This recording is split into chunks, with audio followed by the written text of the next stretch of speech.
Good morning, folks. Captain Mikey Genslinger here with the South Burlington Fire Department. I'm here with Senior Firefighter Tyler Bono, and we're going to take an in-depth look at our PPE, or our personal protective equipment, that we're wearing due to COVID-19. If we show up at your house after you call 911 for a medical emergency, we are going to show up with a minimum amount of PPE on. Tyler will show up with his eye protection on, his N95, and his gloves. That's really our baseline now with everything that's going on.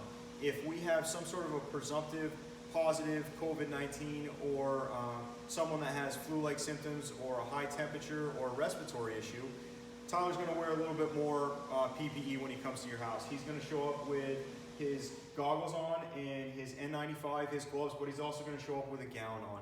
The gown is an extra step of protection for us for any sort of droplets or splash protection that he might encounter. From there, the other big thing that you're going to see is you're going to see a little bit of a modified response with the number of resources that we have, or the number of personnel that we have on the scene. Tyler is going to show up as the person in charge of the ambulance and make contact with you. He's going to speak with you and ask you a lot of the common questions that we've been asking recently in regard to if you've traveled anywhere, if you feel ill, if you have a temperature, all of those questions, as well as questions that are more focused on your current illness that you have. Once he determines that, he's going to figure out if he needs any additional more resources inside with him, any more manpower, or if he can just assist you out to the ambulance. So those are a lot of the changes that we've started with the COVID-19.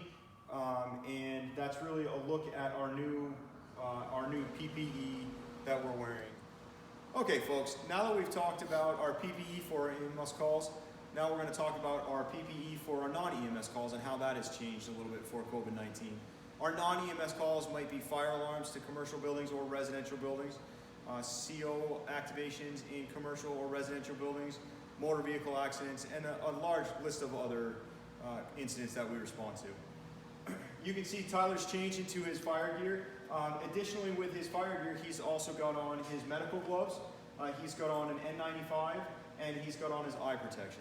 So if we show up at your house for a smoke detector activation for an unknown reason, you're going to see him like this as he does his investigation. You also see him with his tools. He might have a set of iron, or he might have a water can with him.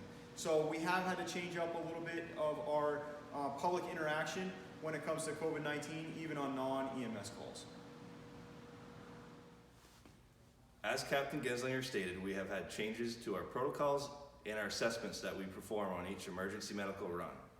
This includes the way we decontaminate our ambulance and our PPE after each call.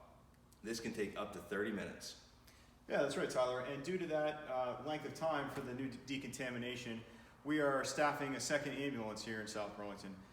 That is staffed by our personnel, and it helps us to handle all the incidents that are coming in, as well as cover the delay in the decontamination of another ambulance.